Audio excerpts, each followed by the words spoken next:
Hey team, now here is the thing.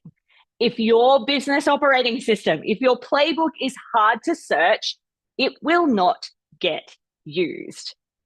And if your team aren't using it, you will forever stay stuck answering the same questions, or the same mistakes will keep happening, or you'll have the same inefficiencies in your business. And hey, we do not have time for that. So today, we're fixing the thing that will make or break playbook adoption, and that's your naming conventions. Stay with me and I'll make the connection for you. Now, the topic, yes, it sounds basic and boring, but it's one of the biggest reasons that we see businesses just like yours end up with an awesome playbook that technically exists. So it's there, but it practically doesn't because people don't use it.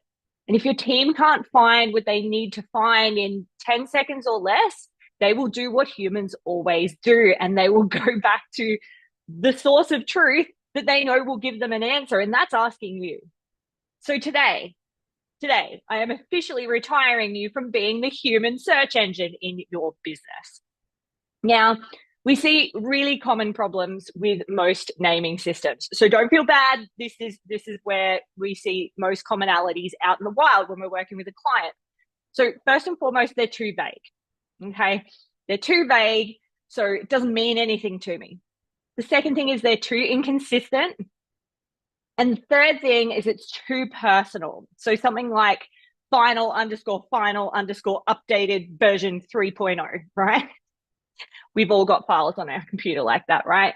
I am not immune to this. Thing is, that is not a system, that is a cry for help. What we want, and I'm going to show you how to do this, this will make more sense very, very shortly, is a naming convention that works like a global positioning system, so a GPS. So how we get that done is by following the 3 rules of great naming. So we use these here at Imaginate. So rule number 1, name things by the outcome. So not by the department, not by the person who made it, not by some random word, but by what someone is trying to do. So great examples, how to onboard a new hire, how to process a refund, how to submit a client proposal for XYZ product or service. Okay. Now, rule number 2 is to use consistent prefixes. We have spent many hours fixing this for clients.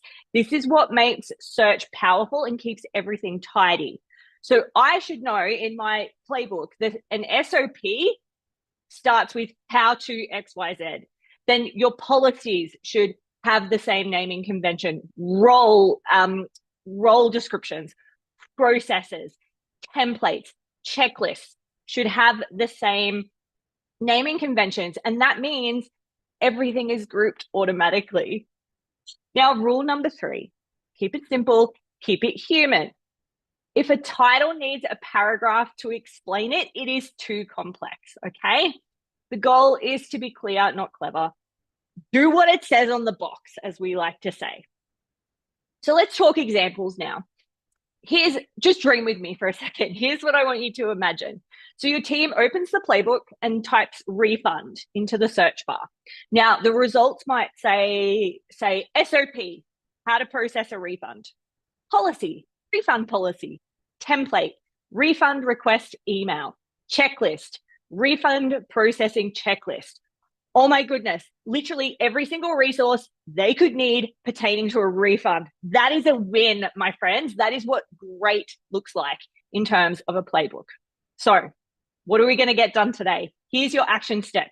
Pick 5 items in your current systems that feel messy, rename them using the prefix system, and make sure the title is outcome based.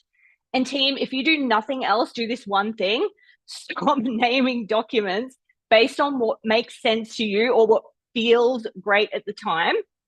Name them based on what you know your team is going to search for.